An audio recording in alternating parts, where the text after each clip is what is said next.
my grandfather was an amazing fella. What he got up to, So Britain is at the bottom of the Camdeboo, as you all know, where it stretches up to 85,000 hectares, and that was the home of my great-grandfather, John Ebenezer, whose wife was the 19th child of Dan Roberts, a missionary, and he landed up here after leaving well-found, landed up in Brooklyn, and it was the Aussies feather boom days. The old guy, he made a lot of loot, I believe. He had 3 sons. My grandfather Frank, his brother Dan, and the younger brother Alan, who landed up here. Alan had 3 daughters. Maud, who stayed eventually here and married Byron Noah. So that farm's name was Pallingat, EO. It shows you how much water there must have been up here those days. And my great-grandparents went over to the States, and they stayed in a fashionable part of New York called Brooklyn, which there's not anymore, and that's why they named it Brooklyn. They didn't like the name Pallingat. Then comes a story, which I just like to go into that direction as to how we got there, and it's through my grandfather Frank. I had 2 brothers. They went to the 2 elder brothers went to school in Grahamstown. I think it was Kingswood. That I had weggeloop. They weren't interested in the school. And I think my great-grandfather was a bit, didn't know quite what to do with them. They planted a mile-long piece of garlang. If you go to Aberdeen, you'll see it's a mile long to feed the ostriches, because they were running ostriches just for their feathers. And when the feather boom collapsed, sadly, there was absolutely no market. It just fell away, just like the mohair thing did about 1990, just fell away. So these things happen.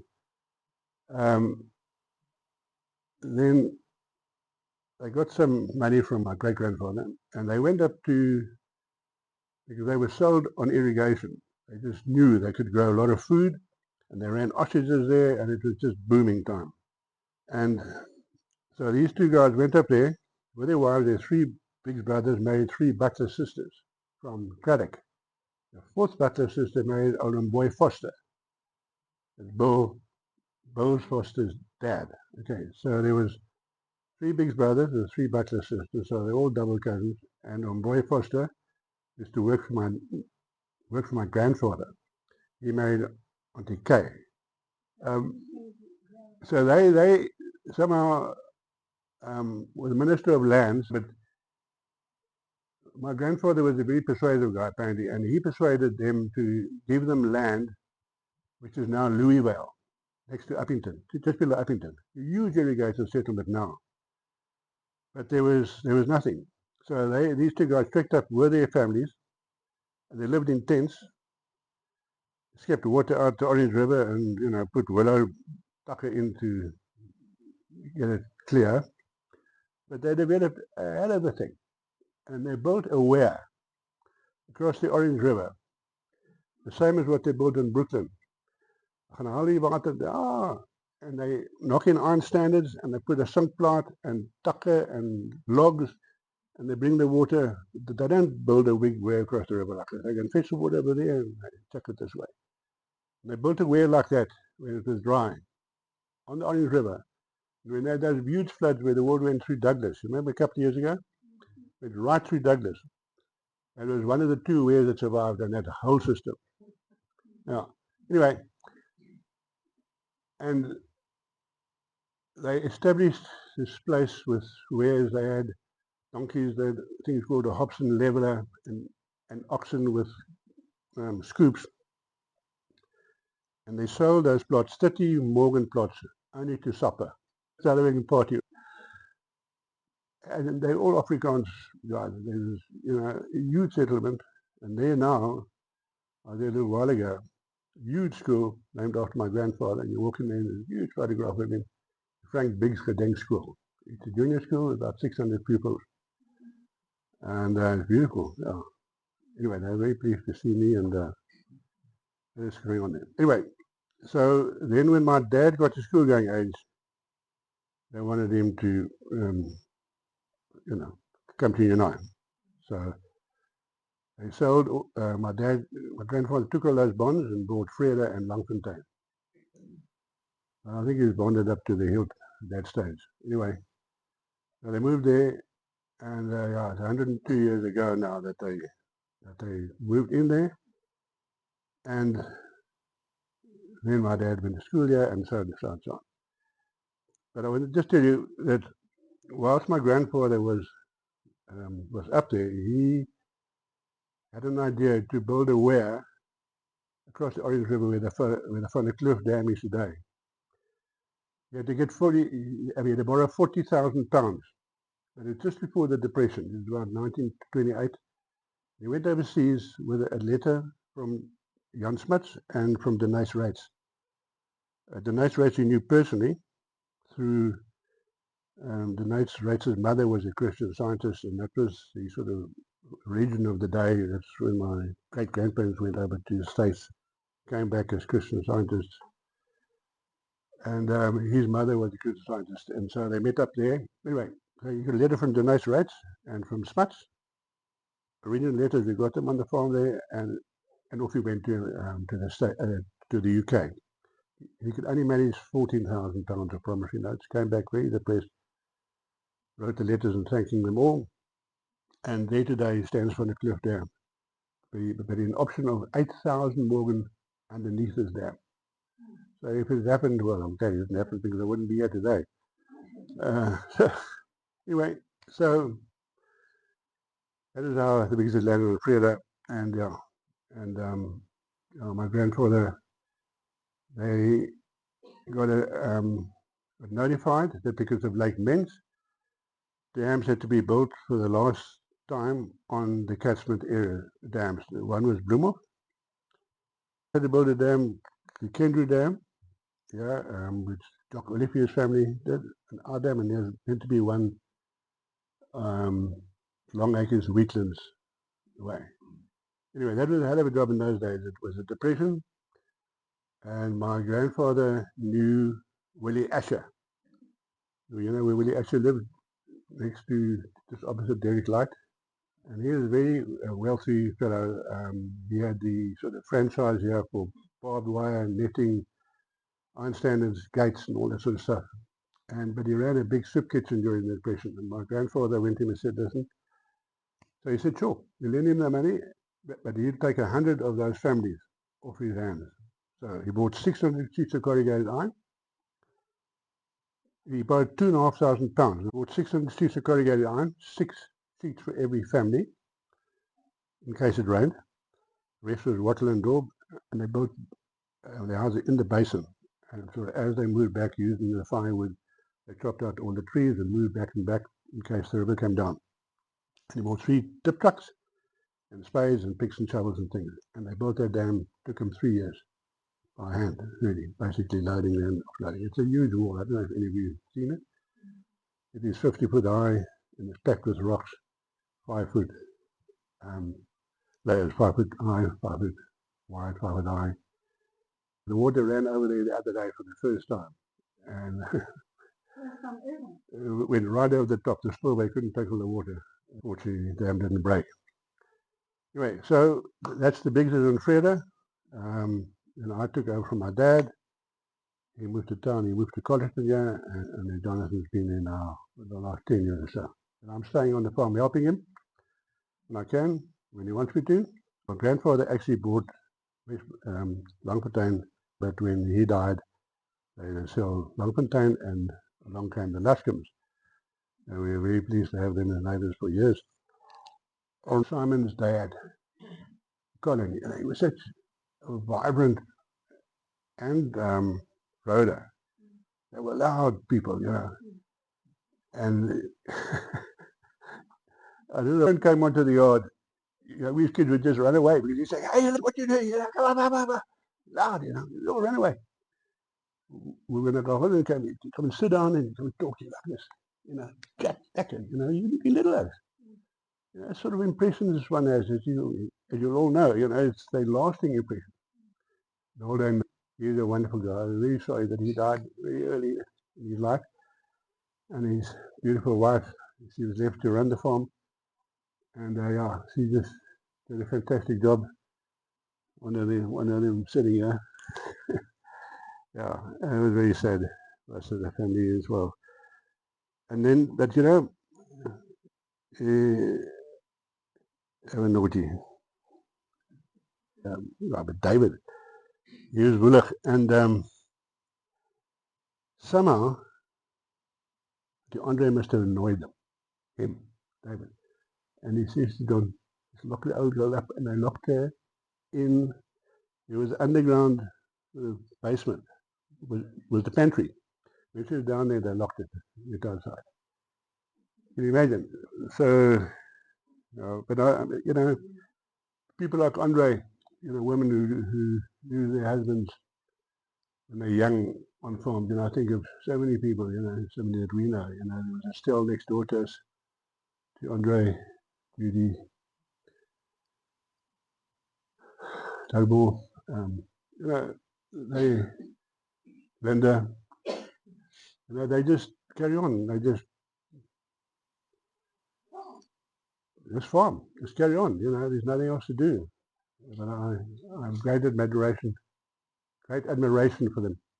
So after Westbrook, I had Auntie A and Uncle Fred, who lived up at Westbrook, and she was she's a wonderful woman. Uncle Bob married his sister, and she was a firebrand. Wasn't she MPC for the United Party? Mm-hmm. And didn't she start the women's club here? She had the women's. She was a wonderful one. She and Uncle Fred, they couldn't have been more different in. She was such a live one, always smiling and busy, and he was just a solid old guy sitting there like many men are who have got bright and breezy women. Next door the Klipdrifts, which is the Ubears. Unfortunately, the only place where murder in later days has taken place. Christian's wife was unfortunately, her kitchen maid disappeared. And she used to take, she was a teacher, and she took the whole school after school walking through the field looking for this her kitchen maid's body or remains thereof. And eventually the guy that murdered the kitchen girl murdered her. Yeah, that's huge. Yeah, you can imagine. Anyway, the guy was eventually caught. Putter, Adam Putter's brothers, he farms down here near Janssenville now. He caught the guy right on top of the mountain between where Richard farms and Salto. There's a cave up there. Got him there. Got the Buddha's whip. There was Mr. Buddha, and he had daughters. But he also cramped the farm out quite badly. That's why my grandfather built the dam below Buddha's whip. He should have rather built it between Langfontein and Freda. There's a beautiful site there. But they'd get half an inch of water and the river would just run. Like a thunderstorm. And I thought, well, that's where all the water comes from. Little did they know that farming practices would change. When my grandfather farmed there, on 9,000 Morgan, he ran 9,000 sheep. Yeah. So they didn't know, you see. They didn't know that you had to have grazing camps and rotate animals. And it was like that throughout the country. I mean, that's why the prickly pear, came into all the good soil. It was a terrible time.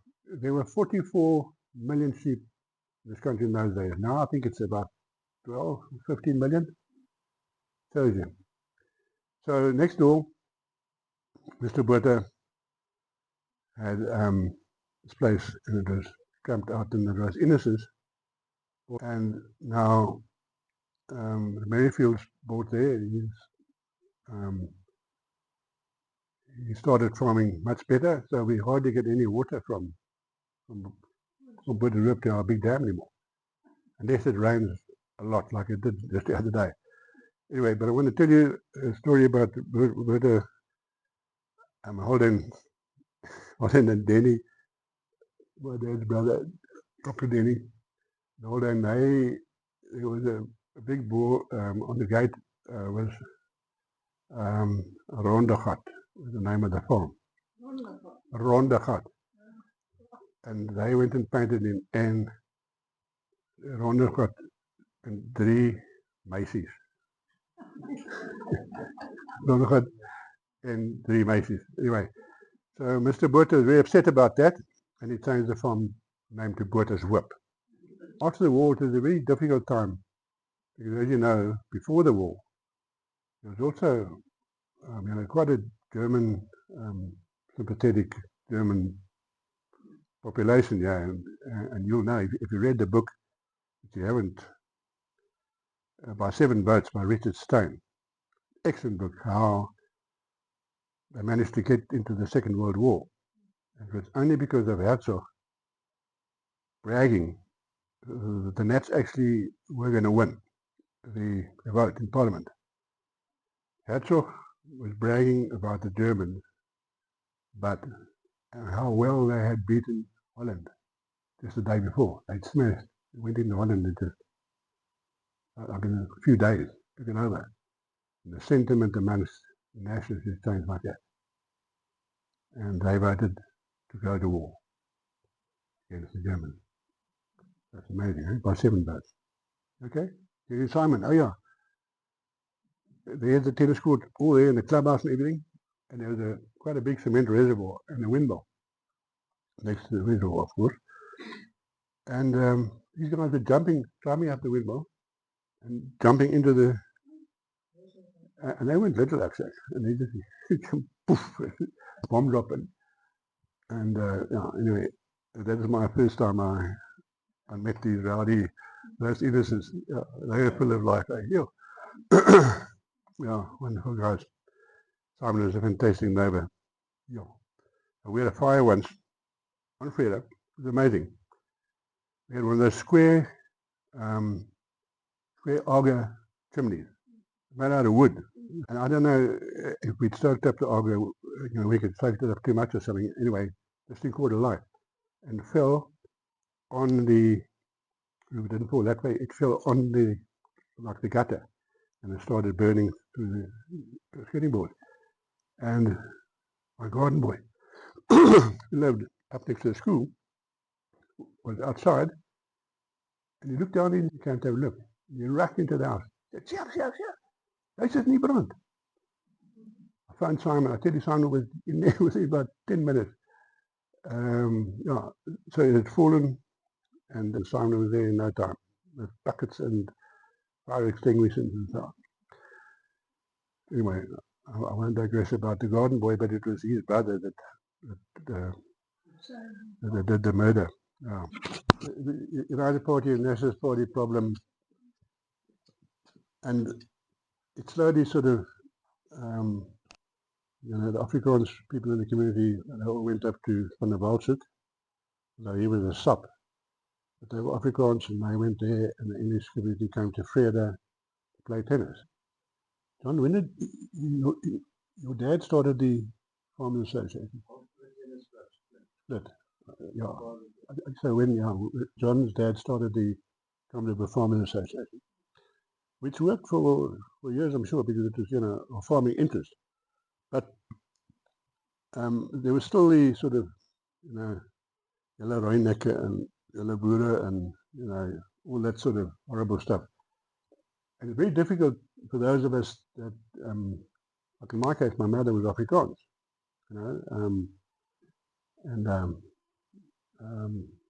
many of you, I'm sure, have Afrikaans relatives, and yet if you're Afrikaans, you have English relatives. You'll come with this nonsense, man. You just need to have decent people working together, and that's come to the Conservancy now. We had a meeting.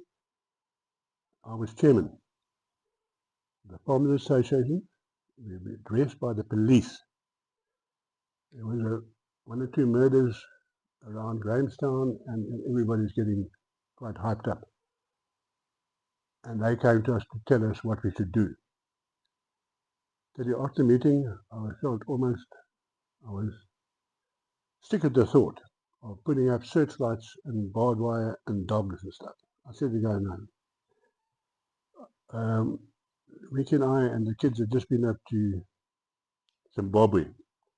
And there we came across, they had, what we were having, similarly many years ago, and they had conservancies. And they're legal entities, and you can have guards looking after your property. I said to the guy, come on, there are two gates, two entrances to this area. Let's just fence it off, put in gates. So there was quite a lot of support and some resistance, but amazing, the people who had the most resistance are now the most in favour of it. And we had some tough moments because the roads department wanted to lock me up because I was chairman. They said, give me 2 years. 2 years for doing what we've done. We were just blocking the road, but we had started making application, and I happen to know the chief roads guy, Maurice Kaiser. I knew him well because I was doing contracting on the roads. And he said, John, you guys better get yourself together because you're in big trouble. We had a big meeting. All the guys came and they're all in favour. They said, you're not going to go. We'll all go with you. You see, and that's what I said to the guy. And he wasn't happy. But sometimes that's what one must do with the authorities. Just put your foot down, because what we wanted was to secure our area. And it worked. But we took the guards away, but we just use technology now, and it works like a bomb. And we now, as a community, is, I'm going to say no animosity, but the 18 farms, 12 of us are active, and it's just fantastic living and working there. It's safe. People work together. We have big projects. We have a hunting project now next weekend. So, and we have a big cycle race. I can't remember the exact figure, but it's about 150, 160,000 we made just like that. Gave it a hospice. Those sort of things are only possible where the communities work together and where we have a harmonious relationship, and our staff are happy because they're safe. Nice to be living in an area where 90% of us love and cooperate with each other.